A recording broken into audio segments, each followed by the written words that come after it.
laseli minnu n'a bɛna lamɛn a labɛnna malizoom.net cɛdenw de fɛ. Bi karidonya in na juillet kalo tile 8 san 2018 jamana ɲɛma Elhaji Ibrahim Boubacar Keita a taara ka nɔngɔnkari fanga ɲini na a yɛrɛ nɔbilako la a taara o welewele da jamana ɲɛmayasigi o hukumu kɔnɔna na an ka jamana kɔnɔna na min n'a tako fɔlɔ bilan bɛ juillet kalo tile 29 nata la 26 marsi a fara bi tew jama min tun bɛ kɛnɛ ma o tun tɛ kɔnɔna na. Ibrahim Boubacar Keita a n'a nɔgɔmaw u ye jama bisimila. Ibrahim Boubacar Keita n'ale yɛrɛ ye nɔngɔnkari kɛ a nɔbilako la a y'i danatigɛ jamanadenw ye. An bɛ garijɛgɛ di aw ma aw k'a ka danatigɛ bɛɛ lajɛlen lamɛn a ye min fɔ bamanankan na. An ka jan ka Ibrahim Boubacar Keita lamɛn jamana ɲɛma. I ka jeliw bɛ yan Aliu Jabate Amadu Dagamaisa.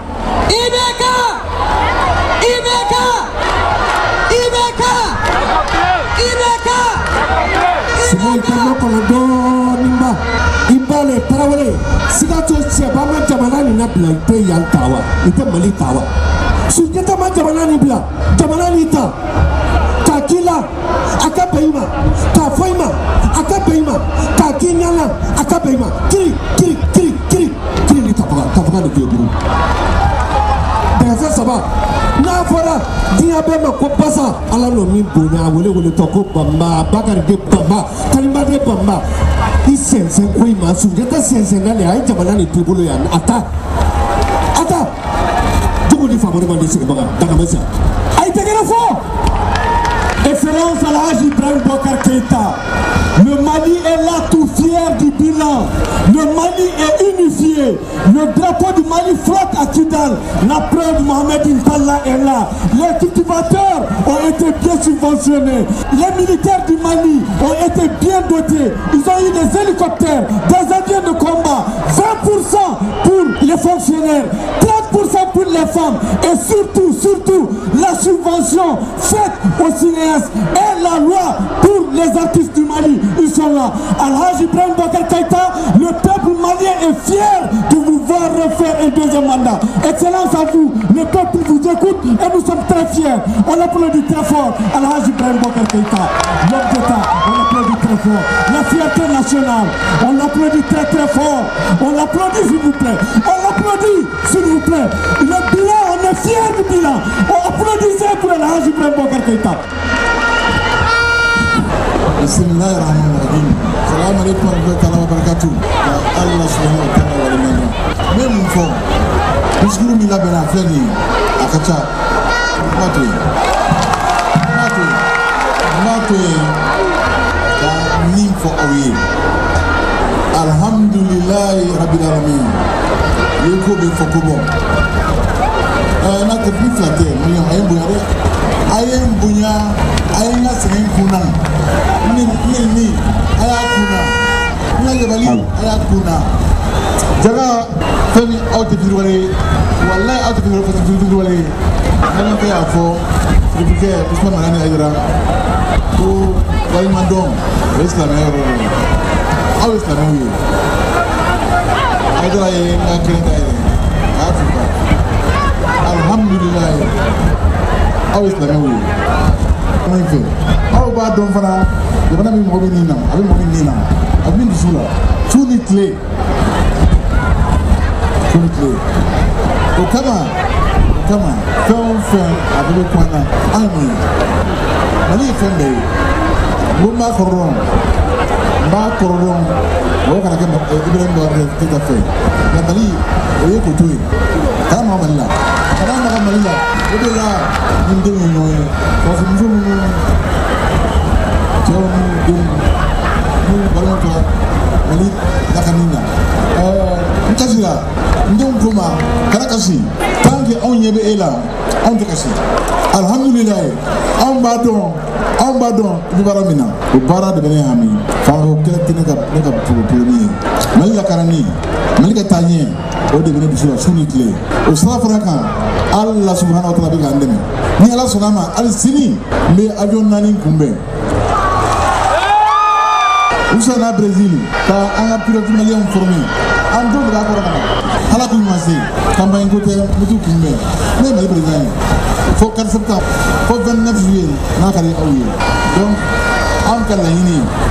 an ka laɲini ala b'a dɔn o de la Abubakar wala k'a miiri k'a fɔ jamana nin don min na an bɛ na a bɛ cogo min na bɛɛ b'a dɔn an ko an bɔra yɔrɔ min an bɔra kolo minnu na o t'an yamaruya ka na ka jamana to langa na fo an ka wuli ka jɔ a baara a ma nɔgɔya an bolo dɛ foyi ma nɔgɔya an bolo an nalen ko kalo naani fɛn bɛɛ dala an na ko an b'a fɔ k'an bɛ armée équipée an b'a fɛ ka wari de purke ka bɔ o la a tɔrɔ kelen a tɛ n kɔnɔ ni maa o maa y'a danna jɔ don ala k'i ɲininka a la a fɔla a ma ye a ma kɛ u ye mɔgɔw hakili sonya an ka dɛmɛbaga dɔw b'u sonya fɔ kosa in na faransi tribunal dɔ y'a ko sɛsɛ k'a fɔ n jɛlen don k'a fɔ min fɔra k'an mankutu tiɲɛ o ma fɔ k'an mankutu la dɛ nka o tɛ foyi ye ala ka baara kɛ ne bɛ yɛrɛ dɔn ne b'a dɔn n mana Mali baara la k'a fɔ n bɛ dɔ purke n mana Mali la fanga nata kama n bɛ Mali la n bɛ présidence la a san 5 ye nin ye u bɛ pare cɛ ka ɲi dɛ nka ne bɛ Ariketa ka so sɛbɛnni kɔrɔ n fa ka so don mɔgɔ si t'a la n'a bi mɔgɔ si kan n b'a sun mɛrisi tɛ k'a fɔ i ye nin den ma i bɛ ka ma terrain na a tɛ yen donc mun don k'an ba da k'an fa da ma tigɛ n na o de bɛ n kɔ aw ka si a ka tilen k'an sɔrɔ ɲɔgɔn cɛ n'o man den kelen bɛ ala bɔ n tɛ bin n tɛ bin n bɛ dugawu kɔrɔ dɔn n b'a dɔn n y'a ɲini n y'a sɔrɔ Mali cɛkɔrɔba de b'a dɔn maa o maa ka kɔrɔ ni ye n b'i bonya maa o maa bɛ n fa bɔ i ye n fa ye maa o maa bɛ n mɛn ka bɔ i ye n mɛn ye o la denmisɛnw n tun b'a dɔn ko n kanu b'aw la ka nin bɔ aw ye baara min ta ka d'aw fa kun ye ala k'an se a kɔrɔ o la n bɛ fɛn kelen ɲini aw fɛ a y'a ka maakɔrɔbaw bonya maakɔrɔba bonya o de ye passeport ye passeport si tɛ diɲɛ ka tɛmɛ o kan maakɔrɔba bonya k'i fa bonya k'i ba bonya maakɔrɔba dɔgɔya maa o maa n'i y'a kɛ i tɛ bɔ diɲɛ in na k'a sɔrɔ ala ni malo a tɛ kɛ o tɛ wuli o ye wulibali ye maa o maa ka baara ye ka maaw dɔgɔya k'u la yaba ala b'i malo ne balimaw n denw a jigi fa dɛ a ye n jigi fa a ye baara diya n na nin na cogo jumɛn na a bɛ se ka bila ala bɛ se ka baara la dɛ ala subahana wa taala ka tɛmɛ ka ci de ye u ye slogan de d'aw ma bon ko in ka slogan de ni segin n'u ma a segin n'u ma dɛ walahi a segin n'u ma ni ala ka baara ye ni ala ka baara de ye n bɛ tile yɔrɔ o yɔrɔ fo den dɔw b'a kɛ kɛlɛ ye i t'a bila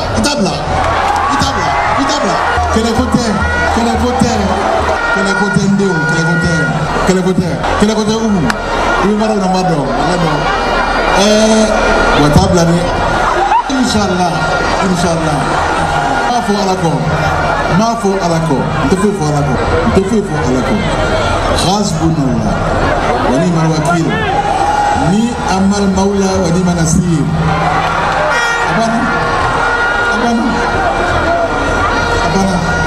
abana ala nɔle mɔnɔ tɛ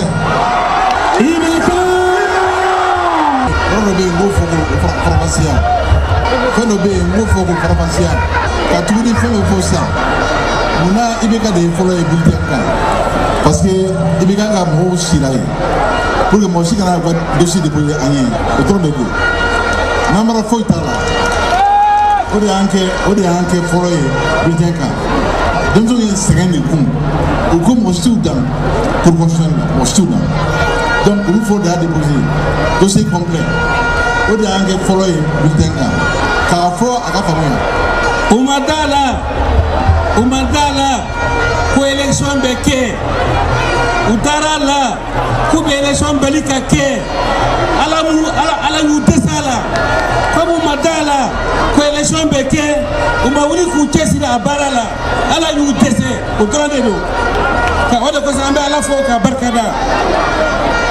Merci. Donc, ko Boatabla, nin bɛ yan kabi sɔgɔmada in na, kabi sɔgɔma nin bɛ yan, a t'a bila o, hakili latigi a t'a bila, a ka haramu a bɛ ni ala de cɛ a t'a bila, o ma danga de don a t'a bila. Mɔden yɛlɛnna sisan, ala ne ko bɔ b'a fɔ papi dɛ a ko bɔtabila bɔtabila. Nin tun ye Elhaji Ibrahim Boubacar Keita ye n'ale yɛrɛ ye nɔngɔn karikɛ a nɔbilako la jamana ɲɛmaaya ɲini o kalata la n'a tako fɔlɔ bila bɛ ka juillet kalo tile 29 nata kɔnɔ. A bɔra k'a ka dannatigɛw k'olu de lamɛn. A bɔra ka laseli min lamɛn sisan a labɛnna malizoom.net a cɛdenw de fɛ.